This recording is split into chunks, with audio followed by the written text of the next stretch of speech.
আসসালামু আলাইকুম। মেশিন ছাড়াই বাইরের দোকানের মতো কুড়মুড়ে মুখরোচক চানাচুর বানানোর গোপন রেসিপিটাই আজকে শেয়ার করতে চলেছি। এভাবে বানালে চানাচুর ভাজার পরেও নরম হয়ে যাবে না, 2 থেকে 3 মাস পর্যন্ত রেখে খেতে পারবেন। আর হ্যাঁ, চানাচুরের স্বাদ দ্বিগুণ করার জন্য সিক্রেট একটা মশলা ব্যবহার করব, যেটা অনেকেরই অজানা। পুরো ভিডিও জুড়ে অনেক ছোট ছোট টিপস শেয়ার করেছি, যাতে করে প্রথমবারেই খুব সহজেই যে কেউ বানাতে পারেন। তাহলে প্রথমেই চানাচুরের ব্যাটার বানিয়ে নিব।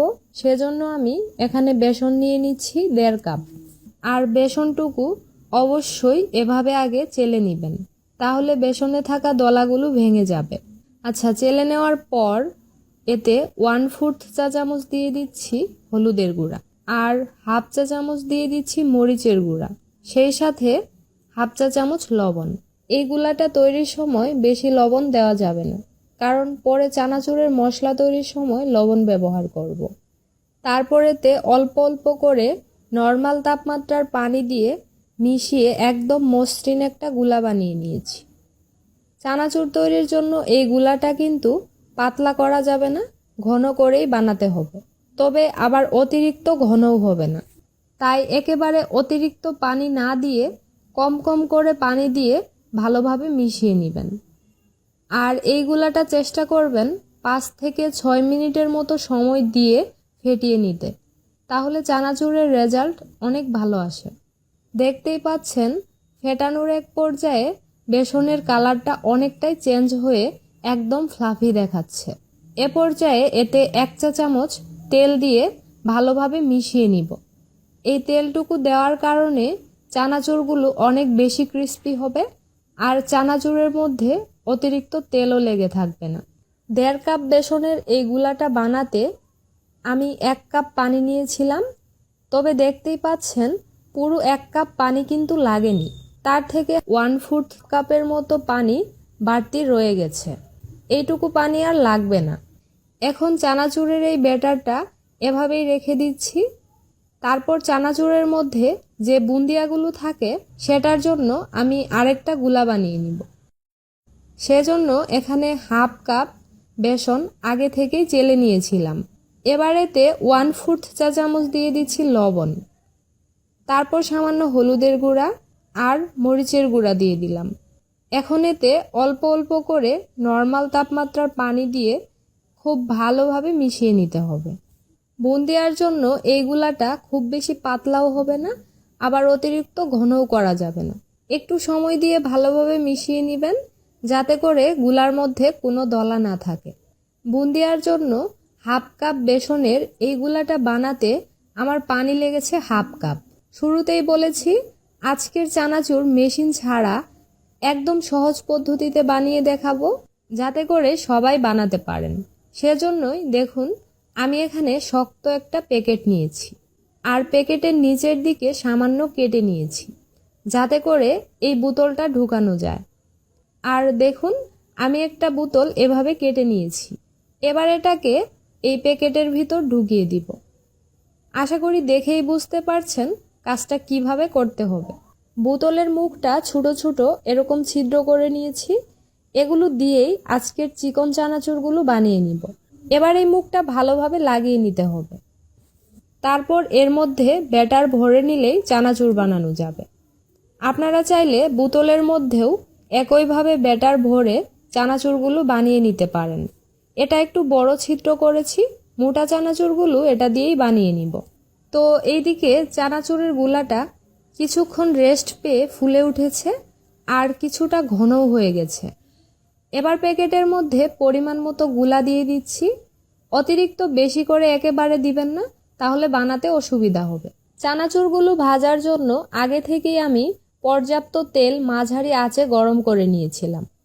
চানাচুরগুলো কিন্তু আমাদেরকে ডুবো তেলেই ভাজতে হবে, আর তেলটা হবে মিডিয়াম গরম, কারণ অতিরিক্ত গরম তেলে চানাচুর দিলে দ্রুত কালার চলে আসবে ঠিকই, কিন্তু মচমচে হবে না।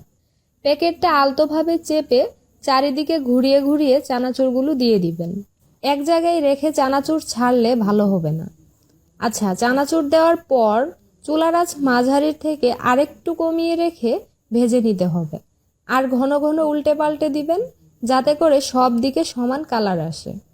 আবারও বলছি, দ্রুত ভেজে তাড়াহুড়ো করে চানাচুরগুলো নামানো যাবে না, তাহলে কিন্তু মচমচে হবে না, বেশি দিন সংরক্ষণ করে খেতে পারবেন না। তো দেখতেই পাচ্ছেন সুন্দর কালার চলে এসেছে। এবার তেল থেকে চানাচুরগুলো তুলে নিব। কিচেন টিস্যুর উপর বা ঝাঁঝরিতে রাখবেন, তাহলে বাড়তি তেলগুলো ঝরে যাবে। তো একইভাবে আমি কিছু মোটা চানাচুর বানিয়ে নিচ্ছি। এই চানাচুরগুলো যেহেতু মোটা, তাই ভাজতে কিন্তু সময় একটু বেশিই লাগবে। দুপাশে উল্টে পাল্টে পছন্দ মতো কালার, সেই সাথে মচমচে করে ভেজে তারপর তেল থেকে তুলে নিয়েছি। আমি আরেকটা বোতলের মুখে চিকন একটা ছিদ্র করে নিয়েছিলাম, আর এটা দিয়েও চিকন চানাচুর বানিয়ে নিচ্ছি। চাইলে অনেকগুলো ছিদ্র না করে এভাবে একটা ছিদ্র দিয়েও চানাচুর বানাতে পারেন। তো চানাচুর বানানোর পর এবার বুন্দিয়া বানানোর পালা। তার জন্য এরকম ছিদ্রওয়ালা একটা চামচ নিয়েছি, আর এই চামচটা তেলের মধ্যে একটু ডুবিয়ে চামচে তেল লাগিয়ে নিলাম। এরপর ব্যাটার ঢেলে দিচ্ছি। বুন্দিয়াগুলো পড়ার পর ঘন ঘন দুপাশে উল্টে পাল্টে লালচে কালার আসা পর্যন্ত ভেজে নিতে হবে।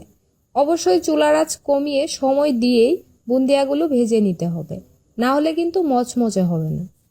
দেখতেই পাচ্ছেন সুন্দর কালার চলে এসেছে, আর এগুলো একদম খাস্তা হয়ে গেছে। ঠান্ডা হলে আরও মচমচে হয়ে যাবে। এবার এখানে নিয়েছি খোসা ছাড়ানো হাফ কাপ বুটের ডাল, আর এই ডালগুলো আমি পর্যাপ্ত পানিতে সামান্য খাবার সোডা দিয়ে সারা রাতের জন্য ভিজিয়ে রেখেছিলাম। তারপর পরিষ্কার করে ধুয়ে ভালোভাবে বাড়তি পানিটুকু কাপড়ের সাহায্যে মুছে নিয়েছি। এখন ডালগুলো ছাঁকনির উপর দিয়ে ভেজে নিব। গর্তওয়ালা পাত্রে ডালগুলো ভাজতে হবে, যাতে তেলের নিচে ডালগুলো ডুবে থাকে, আর ডালগুলো যাতে ফুটে গায়ে না আসে সেজন্য ঢেকে দিতে হবে। আমি সামান্য লবণ, হলুদের গুঁড়া আর মরিচের গুঁড়া দিয়েছি, এতে করে ডালের স্বাদটা ভালো হয়। যখন ডালের মধ্যে তেলের বুদবুদ বন্ধ হয়ে যাবে, তখন বুঝবেন ডালগুলো মচমচে হয়ে গেছে। এ পর্যায়ে তেল থেকে নামিয়ে নিতে হবে। একইভাবে এখানে হাফ কাপ ডাবলি ডাল নিয়েছি, আর এই ডালগুলোও আগের মতোই সামান্য খাবার সোডা দিয়ে সারা রাতের জন্য ভিজিয়ে রেখেছিলাম। তারপর ভালোভাবে ধুয়ে পানিটুকু মুছে শুকিয়ে নিয়েছি। আগের মতোই সামান্য মরিচের গুঁড়া, হলুদের গুঁড়া আর খুবই সামান্য লবণ দিয়ে দিচ্ছি।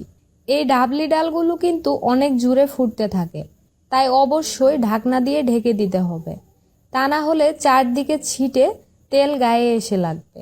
আর ডালগুলো ভিজানোর সময় আমি সামান্য খাবার সোডা দিয়েছিলাম, কারণ এতে ডালগুলো ভাজার পর শক্ত হবে না, মুখে দিলেই নরম মোচমোচে হয়ে ভেঙে যাবে। আর খেয়াল রাখবেন, ডালগুলো কিন্তু শুকনা অবস্থায় ভাজা যাবে না, অবশ্যই ভিজিয়ে রেখেই ভেজে নিতে হবে। তারপর ভেজে নিচ্ছি হাফ কাপ শুকনো চিরা। চিরা ভাজতে খুব বেশি সময় লাগে না, তেলের বুদবুদ বন্ধ হলেই নামিয়ে নিতে হবে। এবার সবশেষ হাফ কাপ শুকনা বাদাম ভেজে নিচ্ছি। বাদাম ভাজতেও কিন্তু খুব একটা সময় লাগে না। লক্ষ্য করলেই দেখবেন বাদামগুলোর মধ্যে যখন এভাবে ফেটে যাবে, তখন বুঝবেন এগুলো ভাজা হয়ে গেছে।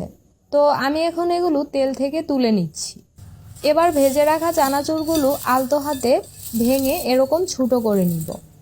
শব্দটা শুনে নিশ্চয় বুঝতেই পারছেন একদম মচমচে হয়েছে। এগুলো ভেঙে একদম গুঁড়া করে ফেলা যাবে না, পছন্দ মতো সাইজ অনুযায়ী ছোট ছোট করে ভেঙে নেবেন।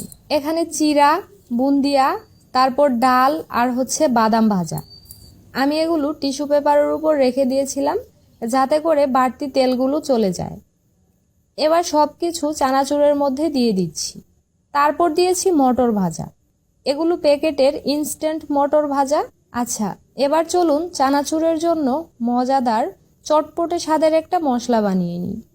সেজন্য প্রথমেই দিয়ে দিচ্ছি স্বাদ মতো মরিচের গুঁড়া, তারপর 1/4 চা চামচ ভাজা জিরার গুঁড়া, এরপর হাফ চা চামচ দিয়ে দিলাম চটপটি মশলা, সাথে স্বাদ মতো বিট লবণ আর স্বাদ মতো নর্মাল লবণ, এবং সবশেষ দিয়ে দিচ্ছি 1/4 চা চামচ ম্যাজিক মশলা। আমার স্বাদ মতো সব কিছু ব্যবহার করেছি। আপনারা নিজেদের স্বাদ বুঝে মশলাগুলো কম বা বেশি করেও দিতে পারেন। এবার সবটুকু মশলা চানাচুরের মধ্যে দিয়ে ভালোভাবে মিশিয়ে নিয়েছি। ঘরে তৈরি ভেজাল মুক্ত স্বাস্থ্যকর পরিবেশে বানানো এই চানাচুরগুলো দেখে নিশ্চয়ই বুঝতেই পারছেন একদম বাজারের কেনা চানাচুরের মতোই হয়েছে। তাহলে বাইরে থেকে কেন অস্বাস্থ্যকর চানাচুর কিনে খাবেন বলুন তো? এখন থেকে ঘরেই এভাবে চানাচুর বানিয়ে খাবেন। এবার এই চানাচুরগুলো খাওয়ার জন্য একদম তৈরি। এগুলো ঢাকনাযুক্ত পাত্রে ভরে আপনি 2 থেকে 3 মাস সংরক্ষণ করে খেতে পারবেন। শুধু খেয়াল রাখবেন যে পাত্রে চানাচুরগুলো রাখবেন সেটা ঢাকনাটা যাতে ভালোভাবে বন্ধ থাকে, মানে বাতাস যাতে না ঢুকে। আশা করি সহজভাবে চানাচুর তৈরির রেসিপিটা আপনাদের অনেক বেশি ভালো লেগেছে। আজ তাহলে এখানেই বিদায় নিচ্ছি। আল্লাহ হাফেজ।